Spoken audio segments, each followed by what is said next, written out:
Hey, good morning, everybody. Thanks for making it through the crazy Dublin traffic. It seems to get worse every year, but we made it. So once again, if you are looking for the machine learning workshop, it's downstairs. This room will be the sessions, right? The AI session. So we're going to do lots of demos anyway, but the workshop is downstairs. So my name is Julian. I'm a tech evangelist with AWS. I was here last year, as I remember, same place, maybe not the same room. And so we have a pretty busy day today.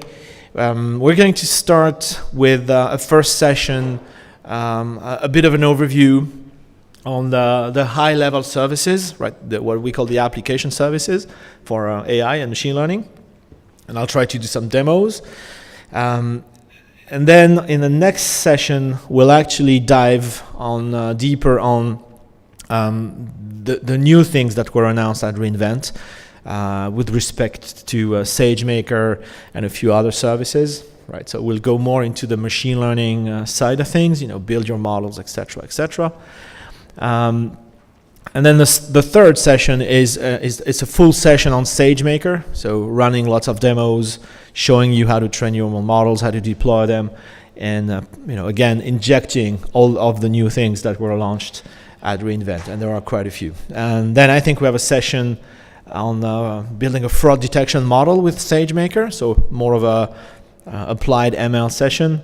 And then we'll close the day with an introduction to reinforcement learning, because if you followed all the re:Invent announcements, this is part of the stuff that we added to SageMaker. Okay, so it's a long day, lots of things. Ask all your questions. I'm more than happy to take live questions during the talk, and of course I'm around all day, so if you need anything, if you have any doubts, any questions, just fire away. All right. Okay, let's get started. So as you probably know, AWS is part of Amazon, and Amazon has been doing machine learning for a long time, starting from product recommendation, personalization on the Amazon.com website, doing this at scale, and then quickly figuring out a way to run the company more efficiently using machine learning literally everywhere. So from fulfillment centers, inventory management, you've probably seen those Amazon robotics robot moving around autonomously in the fulfillment centers, carrying around the shelves, etc., etc. Now we're experimenting with drone delivery as well. These are autonomous drones, so driven by machine learning models. Of course, Alexa and the Echo family of devices are also based on machine learning and deep learning technology. And Amazon Go, the stores that we open in Seattle that let you shop without ever queuing, right? There is no cashier. You just walk in, grab some products from the shelves, walk out, and you get your bill within a few minutes, right? It's open to the public. If you're in Seattle anytime soon, you can go and try it out. And all of this works because we have AI technology, AI cameras in the store that figure out what you picked and they charge you accordingly. So Amazon has been doing this at scale in all kinds of use cases for a long time. But when it comes to AWS, our mission, is to make sure you get access to the same technology and you can start building your own apps and your own services and your own products using the same services as Amazon uses. And we want to enable you to do that no matter what your expertise level is. If you're a machine learning expert, you'll find on AWS the tools to scale and build really big things. If you're just starting with machine learning, if you're a beginner, then we have some easier services for you to use, and then you can grow your skills and build bigger things. So there should be something for everybody. So in fact, we have tens of thousands of customers running machine learning and AI in AWS. We think and we know that there's no other place where more machine learning is actually running in production.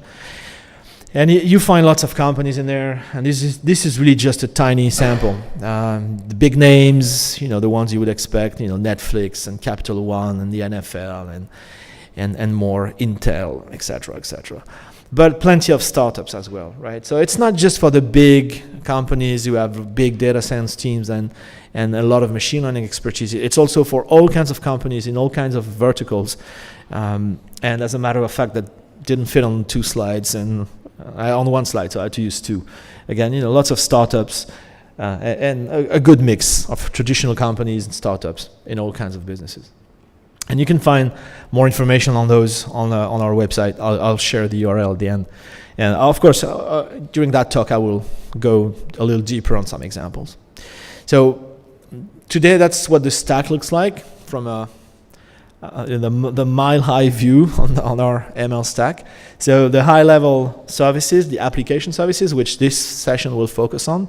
So API-driven services that let you do in just one API call, computer vision on images, video, text-to-speech, speech-to-text, translation, natural language processing, etc., etc. So high-level use cases that are crazy difficult to build yourself. But here you call an API and you get the job done. Okay, I'll show you some examples. The next level down is what we call the platform services, and here we're mostly talking about SageMaker, which will be the topic of the next session. And SageMaker is a managed machine learning service that lets you build models with your own data, control the training process, use either built-in algorithms or your own algorithms. So you have full control over your training and deployment process, but you never worry about infrastructure because it's all happening on fully managed infrastructure. And the lower level is if you really insist or if you really have to do everything yourself, fire up your instances, manage the servers yourself, then of course you can fire up CPU instances, GPU instances, and manage them just like EC2 instances and do everything yourself, okay? So let's focus on the application services for now. So the first one I want to talk about is a service called Recognition. This is a service that was launched at reInvent 2016, so 2 years old now. And this is a service to analyze visual context. Okay, so it does a number of things. I guess one of the main features is what we call object and scene detection. So take a picture, call an API, and in real time, you get an answer telling you what's in the picture. So a list of labels, confidence scores, and now we can do object detection as well. So providing actual bounding boxes for the different objects or people in the picture. Okay, and this is just as easy as calling one single API, right? No machine learning skills required. We can do facial analysis, so we can detect faces in a picture, so locate them, and for each of them return some attributes like age range, gender, emotions, is that person wearing glasses, etc., etc. These are just examples, okay? And actually we can do this for a lot of faces. Now we can detect up to 100 faces in a single picture. This is from a workshop in Greece a few months ago. Pretty bad selfie, but we can still pick up everyone in there. So for each face, we get the bounding box, the landmarks, eyes, nose, etc., plus the attributes that I already mentioned. Okay, and actually, we improved on this even more. It's one of the things that we launched. Actually just before reInvent. There's this 2-3 weeks period before reInvent, which is unofficially called pre-invent, where we try to get a lot of stuff out of the way, because otherwise we would have a 5-hour keynote at reInvent, and no one wants that. So we announced a few things, and if I can get to my examples. Oops. So I'm sure you may, if you've seen me before, if you followed me before, I'm sure you've seen this picture. It's kind of my reference picture for Recognition. People tend to like it. I'm not sure why. Okay. And initially, when I ran the first version of Recognition on this thing, it detected 21 or 22 faces, which is pretty good. Okay. Because there's a bit of distortion. I'm not a photographer at all, but there's kind of a weird effect on that picture. I'm not sure what it's called, but it is slightly distorted, so it makes it a little more difficult. Plus, some faces are actually pretty challenging. So let's try to. So I'm just using a basic Python script here Yeah, we can copy the image. So I'm copying that image to an S3 bucket, and then I'm calling recognition. And let's see how many images we can pick up here.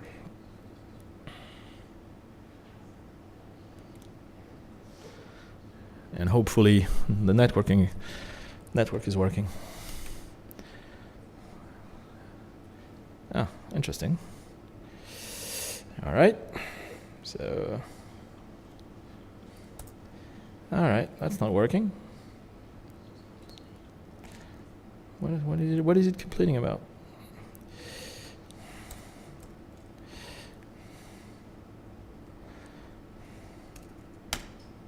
Let's try a different region. No, there we go. Okay, so we get the labels. 53 faces have been detected. Here are some keywords about this picture: person, human, glass, beer, alcohol, beverage, party. All right. So I would say that's a pretty good description, right? I kind of like the fact that it says lager. Now that's precision, right? If you can actually detect the kind of beer, I'm not sure if it's okay. It says 82%, so I'll go with that. And how many faces did we figure out? We figured out 53 faces. And if I look at, all right, let's zoom in on this for a second. Okay. So I would say all the middle ones, I guess the lower ones, right? They were already picked up, right? The whole bunch here was picked up already. The big difference now is we can actually figure out all of these, right? And these are crazy difficult, if you ask me, right? These are really difficult faces, and yeah, funny enough, it does pick up a face on the painting here. Which makes sense, because if it is realistic enough, if it looks like a human face, then it is a human face, right? So 53 faces, including faces like this guy here, which is kind of almost has his back to the camera. Some really, really difficult ones. So that's one of the improvements we've recently done. It will pick up faces that are rotated. So if you have a face that is actually upside down, it will pick it up. If lighting is terrible, it will pick it up. So it is really, really much more precise now. And again, it is as easy as calling one line of Python. So one of the recent improvements. So we can also do facial search. So we can build what we call a face collection. So you're going to take a bunch of pictures.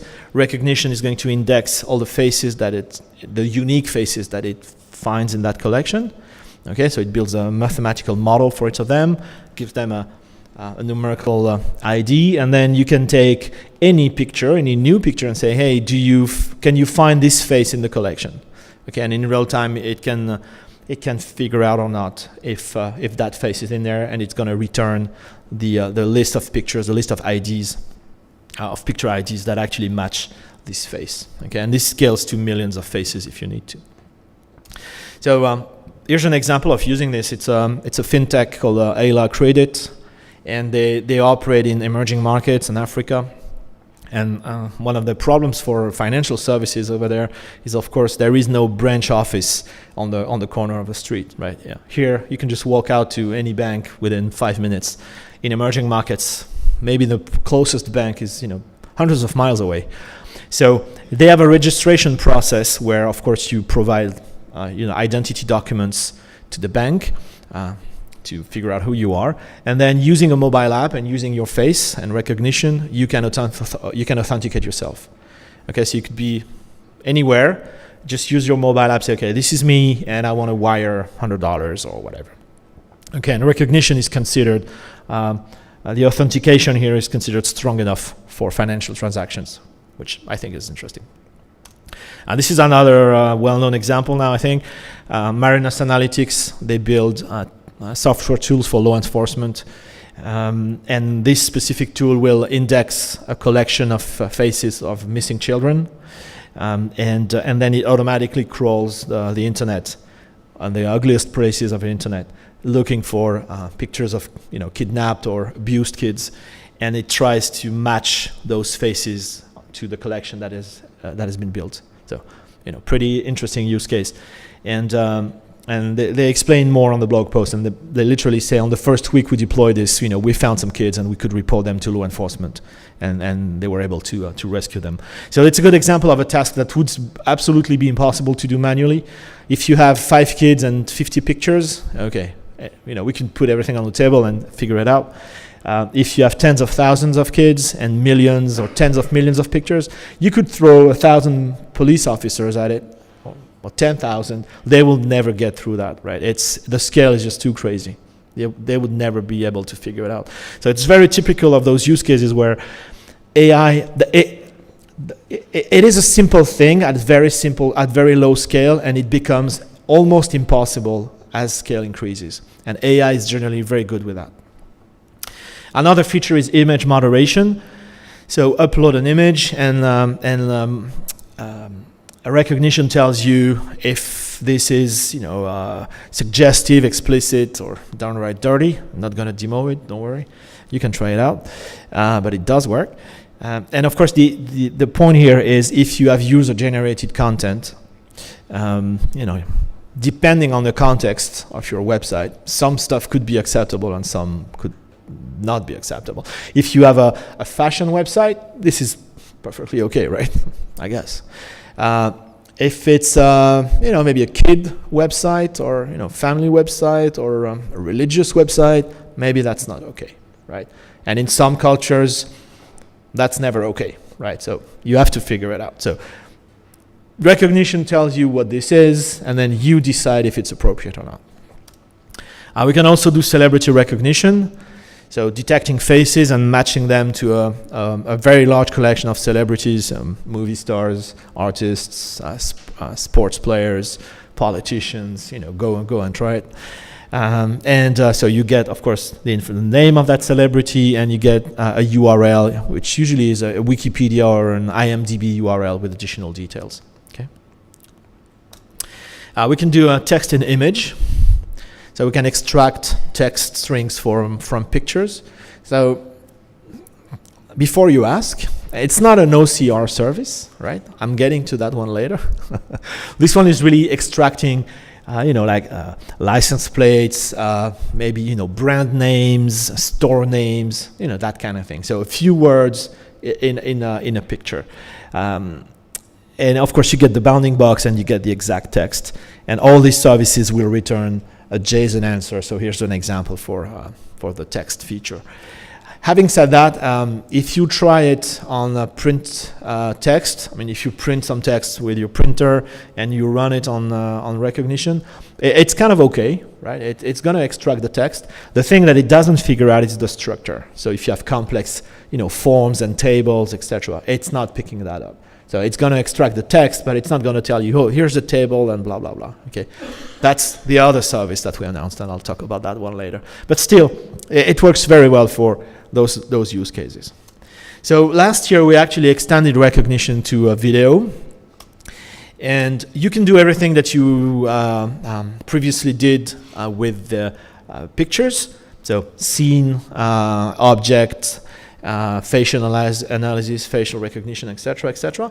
Obviously, now we have video files, so we have multiple images, and we can do things like activity detection or object tracking. Okay, and this works for archives. Okay, video archives. So if you have petabytes of video in S3, you can run them through recognition, and it also works on live streams, video streams. And at the same time, we announced a service called Amazon Kinesis video streams. So probably familiar with Kinesis, or a scalable messaging system. And there's a version of Kinesis for video streams. So you literally write your video stream into Kinesis, plug that stream into recognition, and there's no coding required. It's really just configuration, and automatically recognition will start figuring out what the stream is. And well, this is an example you may have actually recently seen, the royal wedding. If you watched it on Sky News, they had this feature where they were identifying celebrities in real time as they entered the chapel, and this was used. This was based on recognition video. right? So of course everybody would know Elton John and David Beckham. So that doesn't look so clever. If you can name the prince, the royal prince of Lesotho, I tip my hat to you, because I didn't even know there was a royal family in Lesotho. So the point is, you can't know everybody, right? Even if you're the most clever entertainment journalist out there, you can't know all those people. It's impossible. So the celebrity detection feature in recognition is very, very deep.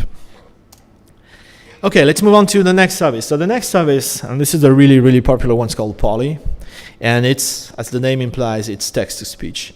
So today it supports 28 languages, 57 voices, and it is as easy as taking a text string, selecting a voice, and calling an API to generate the sound file. So let's try that one. Salut, je m'appelle Léa. Je suis la nouvelle voix française de Poly. Okay, so that's the French voice, one of the French voices. And that's about it, right? So it's generated in real time, so you can either play it or you can save it if you want to generate sound bites for your app. That's also possible. Save them to S3 and play them later. Okay. So it's not just text to speech. Yes, thank you. Yeah, we got that, I think. All right. So we have plenty of languages, we have plenty of voices, but it's more than simple text to speech. You can actually influence the way the text is spoken. So there's a markup language out there called SSML that lets you use markup to specialize things. So here's an example. The price of this book is 45 euros. Okay, so you can change what is called the prosody, so emphasis, speed, pitch, all those things, right? You can influence them to make the speech even more lifelike. And here's my favorite example. It's an effect called breathing. So pay attention to that one. Salut, je m'appelle Léa. Poly est un service qui transforme le texte en paroles réalistes, vous permettant de créer des applications qui parlent et de bâtir une toute nouvelle gamme de produits dotés de paroles. Okay, so it might be a little hard to hear on the outside of this area here, but you hear a breathing pause, right? And this is inserted automatically thanks to that tag that says auto breath. And so this will automatically insert the pauses. If you want to control it, very, very finely, you can do that. And you can simulate effects like, being out of breath and so on. There are plenty of pretty cool things you can do this. And the point is always the same. Just try to make those voice samples even more lifelike. So a customer using this is Duolingo, the language app, and I'm sure you're familiar with it. And if you used it, very quickly you're actually listening to sound bites in the language you're trying to learn. And Duolingo figured out that how well you learn, one of the key factors in how well you learn is the quality of the voice that you listen to, which makes sense. Like I say all the time, in France, we're not really known for speaking English really well. And the cause for that is because we have terrible English teachers, I think. And I guess most of my English teachers spoke English like this. And so the lesson today will be, right, so then the country is ruined, right? Again. Again. All right, and we kind of assume that everybody speaks French because it's French, so, all right. Anyway, I survived. And you understand my point, right? If you listen to somebody who has a terrible accent, well, you're not going to learn right. So what they did is they run A/B tests between Poly and 6 other text-to-speech providers, and the success criteria for the A/B test was how well the students were doing, which I think is pretty clever. And they figured out that in all cases, students learned best when they were listening to the Poly voices. Okay, so I guess this shows how natural the voice sounds. And so now for all those languages that Poly supports, this is what Duolingo uses, right? So pretty cool. If you're using that, you're listening to Poly all day. Hopefully it helps you learn. The next service I want to talk about is Translate. So Translate was launched last year. It's pretty obvious what this one does. It's a real-time translation service. And it's just an API call away. So we added a bunch of languages. We started with, I think, six languages initially last year. So now we're at 21, including some very challenging ones, I think. And initially, you could translate from English to one of those languages, or and vice versa. Now you can actually pretty much run any combination. So we're just missing a couple of language pairs with respect to Chinese, I think. But you can literally translate from Indonesian to Russian, if that's your thing. Okay, so you want to try it? Anybody speaks Russian? Okay. Anybody speaks one of those harder languages? Indonesian? No, Arabic. Okay, all right. So, okay, let's try Arabic to... Okay, someone else. Someone speaks Japanese? Okay, all right, so we're going to do Arabic to Chinese, okay? All right.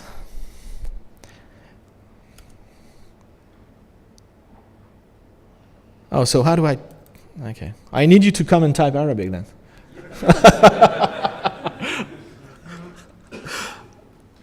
So let's try automatic detection. Okay. You can select the Arabic keyword. Don't have an Arabic. Oh yeah. No, okay. no, from online. Oh, you mean Arabic text? Sure. Yeah, yeah. You have a news source that you like? Yeah. Okay. Consorti. Okay, go ahead.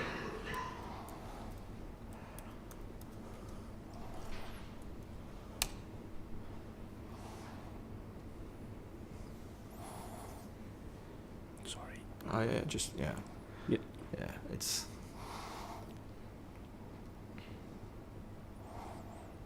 Okay, so we can...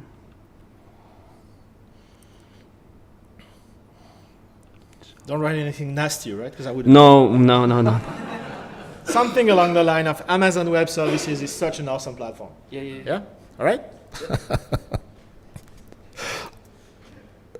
Okay, so let's put this here. Oh, okay, so that worked for English, and let's try Chinese. So do you want the traditional Chinese or the... It doesn't matter, okay. Yes, it's good? All right. Thanks for your help. And I wouldn't know. But, I tried, French to, I did a loop thing like French to Russian to Hebrew to Chinese to, English back to French, and it was kind of okay. Yes? Can you try some more complicated, longer sentences? Sure, of course, yeah. Search for a rapid sentence. Yep, we can try that. So, all right.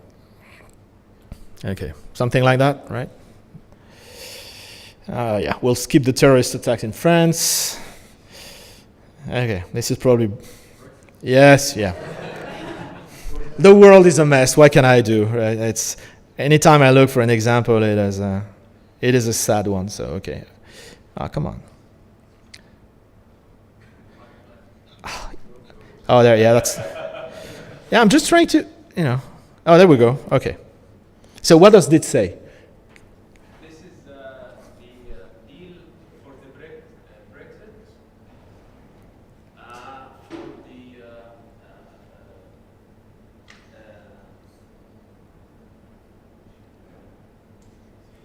All right, that's okay. If it's UK politics, it's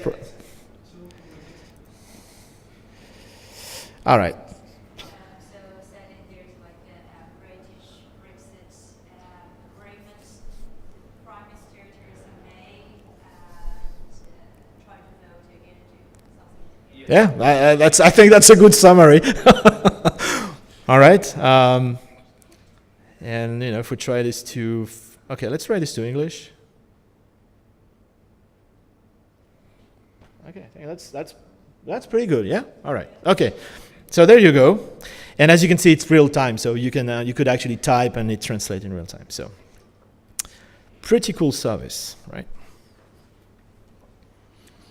And of course, I'm showing the console, but you can integrate this with APIs, and you can have like streaming translations.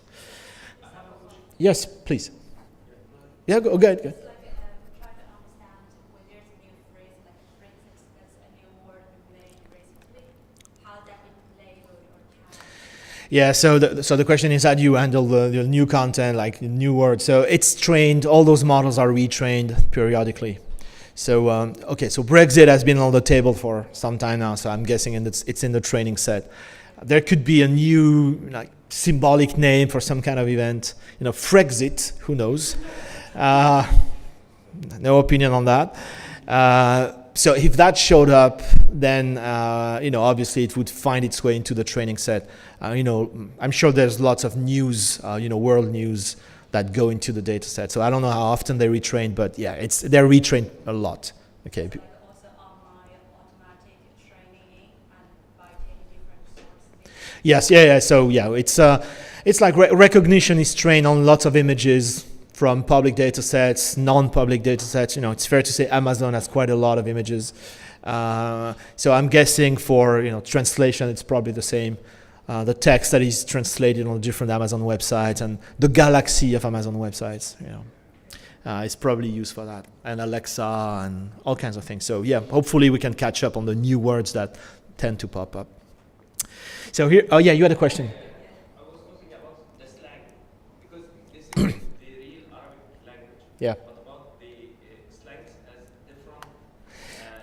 Yeah. So slang and dialects and variants. It's hard to give up an answer. I tried it on French slang, and it did pick up quite a few things. For other languages, I don't know. You have to try it, right? But you have to try it, and you can send me feedback. It's like, hey, I used this sentence and it got completely wrong.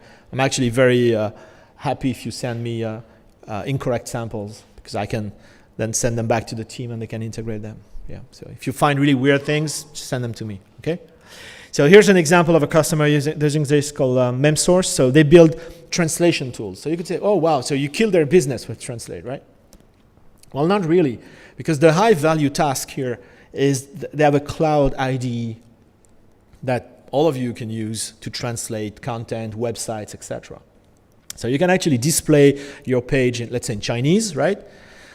And you can say, okay, please translate this to Arabic. So it translates it automatically, displays it directly on the page, and you can approve the translation or you can edit it if you need to.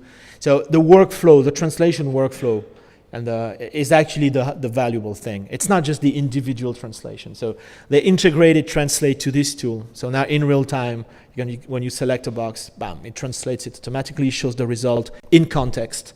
Because, it might be, maybe you have a three-word sentence in Russian that translates into a 9-word sentence in German, for example, and maybe it doesn't fit right on your website. See, so you have to see it in context. It's not just the translation.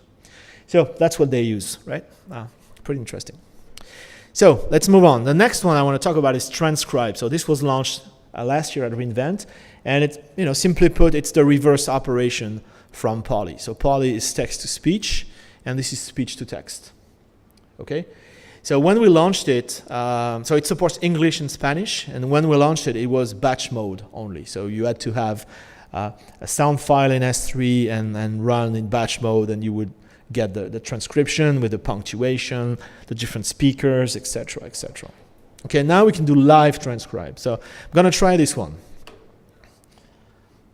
Okay, and I don't really trust the mic on my Mac, so I will trust this one instead. So I'm gonna look stupid, even more stupid for a few minutes. So we actually have a sample app. It's on GitHub, right? Okay, just need to make sure my mic is set to the right thing.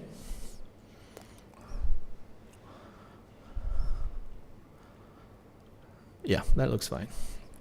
Okay, so bear with me, all right? And I can't hear you because it's noise reduction too.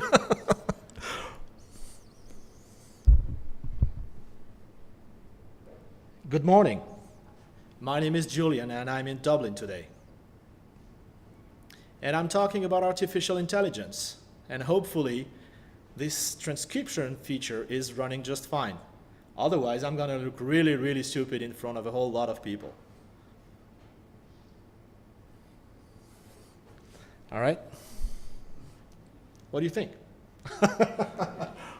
I look stupid, but it worked. All right? And that Mac mic is really, really not great. Yeah, it is a really bad mic. All right, I'm gonna stop there. So as you can see, so that's a Java sample app available on GitHub. All right, it keeps going. All right, and you can see the actual guesses that takes place in real time. So it's actually trying to figure out what a word is, but then as it gets the next word, as it gets extra context, it can probably change its mind. And see, for example, here, like I'm in double. No, that's not it, right? Dublin is probably the right word. Okay, so that's Amazon Transcribe. So you can use, like I said, you can use batch mode, or you can use real time.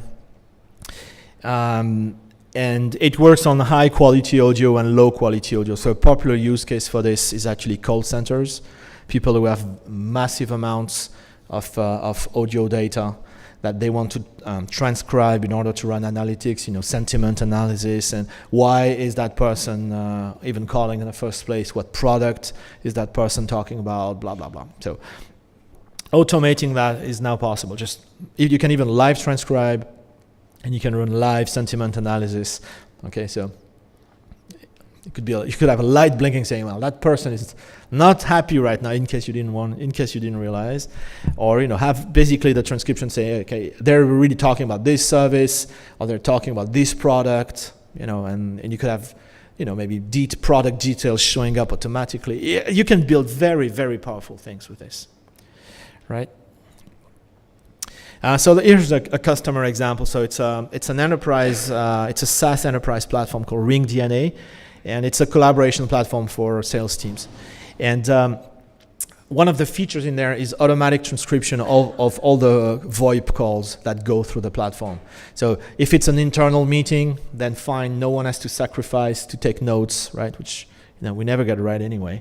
So you have notes at the end of the meeting. If it's a customer call, you have a transcript at the end of the call that you can send to your customer, and you can focus on the conversation and not focus on taking notes. So it's pretty efficient. All right, the next one I like to talk about is Comprehend. So this one was launched last year, and Comprehend is a natural language processing service. So you can use it in a couple of ways. The first one is processing a single document. So take any kind of document, any kind of text, pass it to Comprehend, and using different APIs, you can do entity extraction. So what are the people, the organizations, the locations, etc., that are actually mentioned in the text? What are the key phrases? What are the important bits in there? It could be a long document. What's the language? So we can detect 100 languages accurately, and we can do sentiment analysis. Okay, so let me show you how this works.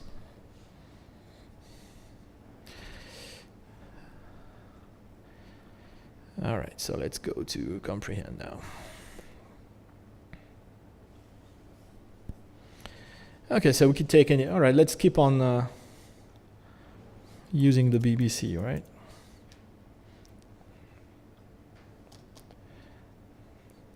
All right, that's the theme of the day, I guess. So let's just grab a bunch of text. And no, Comprehend here.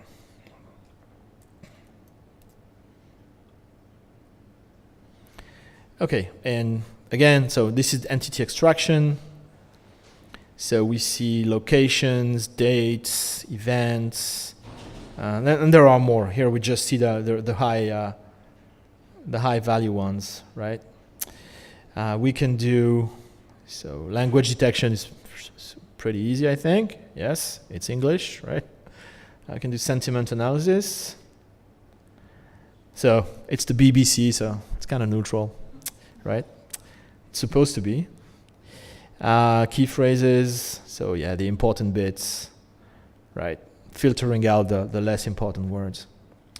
So that's one of the features. Now, one of the new things we announced is actually custom classification. So you can now train. You can provide a data set saying, okay, these texts are sports articles, these are politics, these are finance, these are entertainment, etc. So provide text documents with a label, a category label, and automatically Comprehend will train on that and build a custom classifier. Okay, and prior to that, you really had to build a machine learning model to do that. You had to work with SageMaker or something else, going to selecting a machine learning algo, do some natural language processing tasks, etc. Not something that everybody can use. Here, literally anyone can use it. Just provide your data set, your CSV file, saying, okay, this sentence or this piece of text, this is what it is, go and learn it. Okay, and you can just, with zero machine learning skill, train a classifier. You can do the same thing for entity recognition.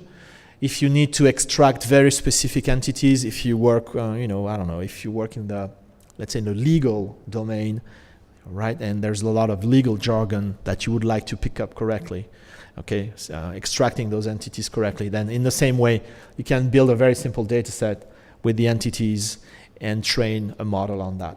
Okay, Comprehend will train it.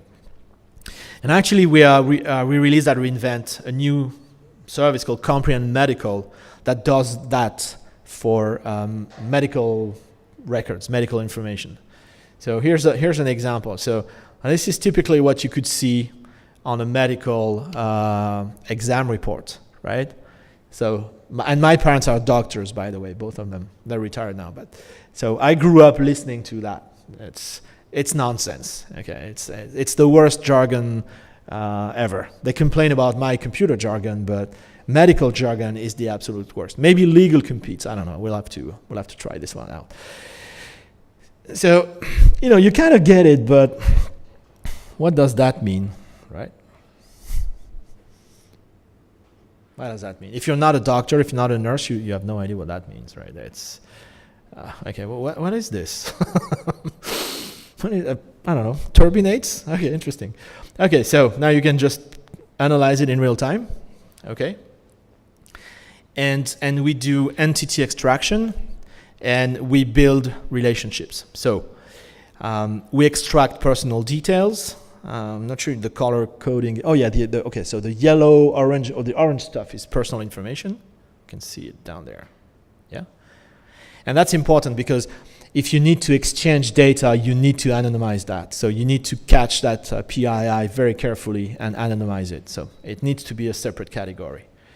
And then if you look at, for example, this part here, all the red entities are medications. So, okay, now we have the medication name.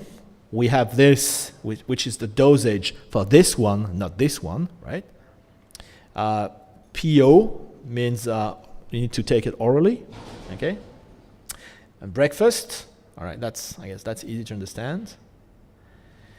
Okay, and this one means, I think, bedtime, something like that. Okay, so, and you see the relationships are really clear. So you could, not only it helps you understand what those things are, but more importantly, you can automate the processing of those documents. You could index this in a patient database, in a patient a medical report. And it becomes accessible for other professionals, right? So 6 months down the line, if your doctor wants to know what was the dosage of that medication that you got, they don't have to go through a pile of paper. They could just go through your patient records, and it's very clear, thanks to this, that, okay, you took 50 milligrams at breakfast for a week or 2 weeks or whatever it is. And it figures out, symptoms and organs and everything, right? So it's like, okay, has this patient been treated for any kind of skin condition in the last 6 months? That's a simple question, right? But if you have a long medical history, you may have a pile of reports that need to be transferred, or it's a mess, right? It's a mess. So here, extract the information, put it in a secure database somewhere, and then all your doctors and all your healthcare professionals can access it and know exactly what it is. I think it's a very cool service, right? And next time you have a prescription, you can run it through there and see what it actually means, right? And then follow the doctor's orders, of course.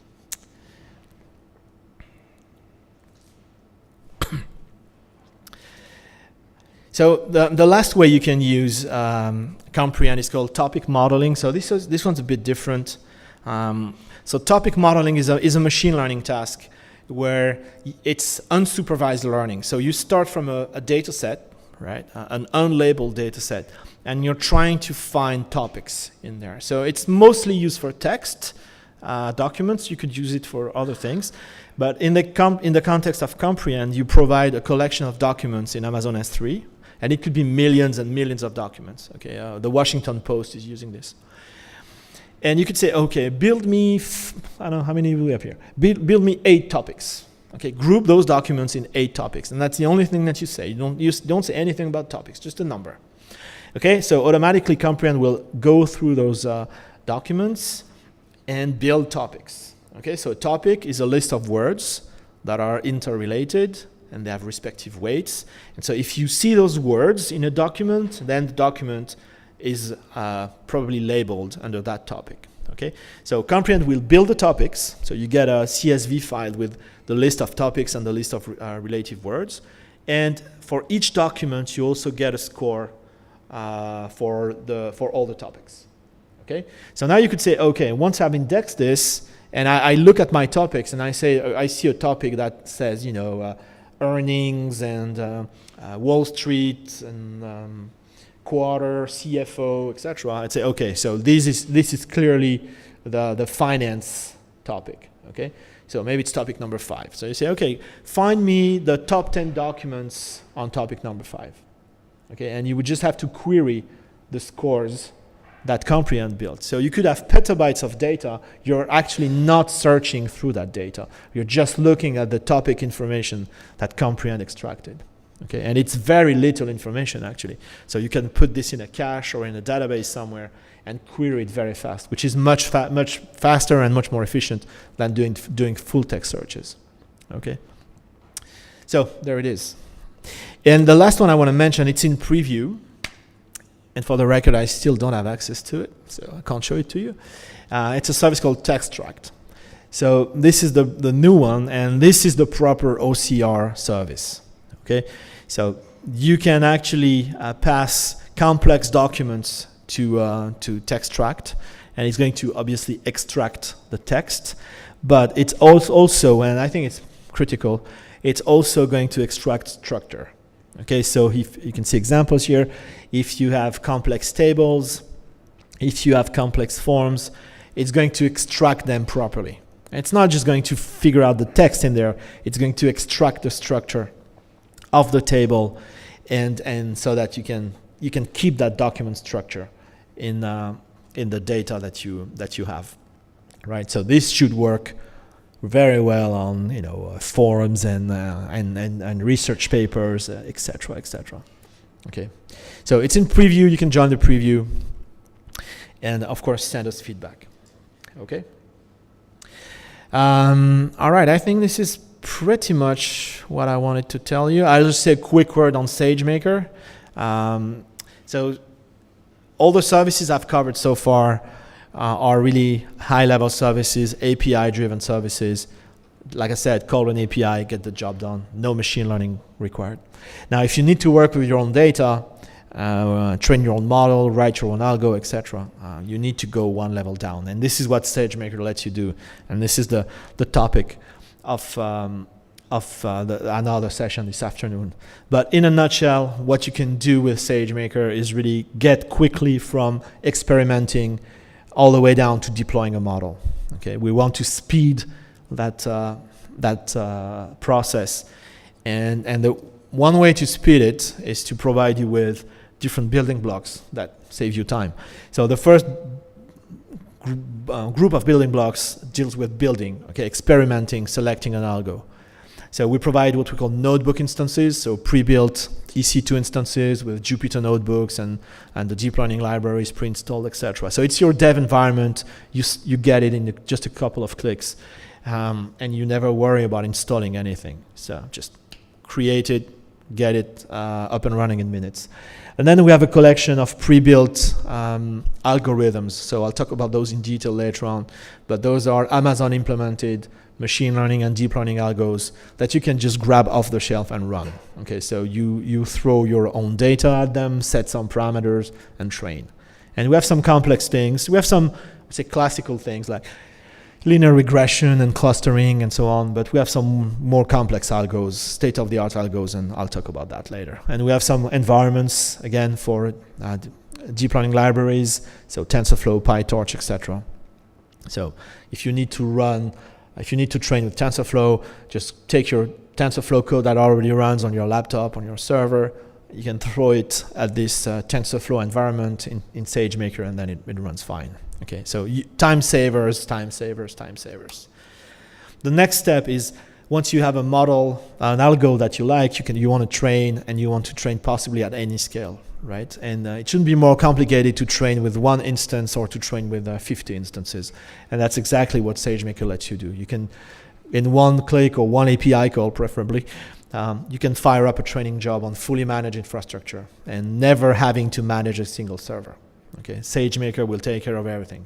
Just select the algo, define where your data is, train.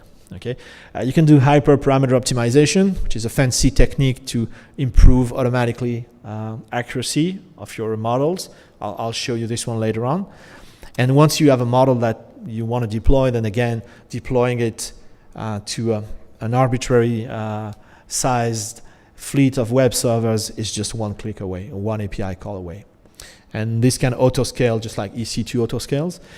If you don't want to do web-based predictions, you can do batch batch prediction. So if you need to predict 100 gigabytes of data once a month, or 1 terabyte of data once a month, then you can do batch prediction as well. Okay, but we'll cover all those things in the SageMaker session this afternoon. Okay, here's a quick customer example. This is a company called Digital Globe. They run satellites taking lots of pictures around the Earth. Actually, they have over 100 petabytes of images, so that's quite a lot. And of course, their core business is to analyze those images. So they have plenty of different machine learning models and deep learning models to extract information from those images, and that's what they sell to their own customers. And SageMaker lets them do that. But as you can imagine, when you have 100 petabytes of data, you have a significant storage bill, right? And they figured, well, some images are more important than others. Okay, so they're more requested than others. You know, downtown London, downtown Dublin, downtown Paris, downtown New York, etc. These are probably super hot maps or images. The middle of Antarctica or most of the Pacific Ocean, maybe not so much. Okay, so maybe we could keep the really hot stuff in S3 live all the time. Maybe we could move the colder stuff to a storage service like Glacier that lets you archive offline and save a lot of money. But how do you figure it out, right? It's not intuitive. You know, maybe this year the middle of the Pacific is actually a hot area because there's lots of ongoing research on climate change, you know, something. What do I know? So it's impossible to figure out. So they built a machine learning model working with our own machine learning lab, and they use SageMaker to do this. So now they can actually predict in what storage tier an image should go. Okay, and they can automatically push the less important images to cold storage and save money. And actually, they expect 50% savings on their storage bill, which, when you have 100 petabytes, is quite a bit of money, I think. All right. So this is really the overview I wanted to do to kick things off. So the high-level services. A quick word on SageMaker. If you want to learn more, there's one place to go: ml.aws, and you'll find all the service pages, all the customer use cases for those services. We have a machine learning blog if you want to see more technical articles. And I also have a blog on Medium where I tend to put quite a lot of stuff related to that, and other talks and deep learning notebooks, etc., etc. By now I've got quite a few talks on YouTube as well, so if you're looking for additional content, that's a good place to go. And I guess the best way to reach me is Twitter. That's where I tend to spend a lot of time when I'm boarding planes and taxis, etc.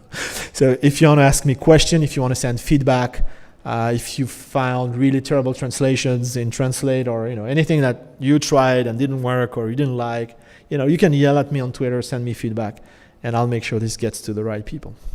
All right, so I think we have a short break now, and in the next session, so grab a coffee, you'll need it, and in the next session we'll go into the machine learning part. So we'll say goodbye to the high-level services, and we'll start diving deeper into the crazier machine learning stuff that we announced at re:Invent, and do some more demos. All right, thank you. See you in a bit.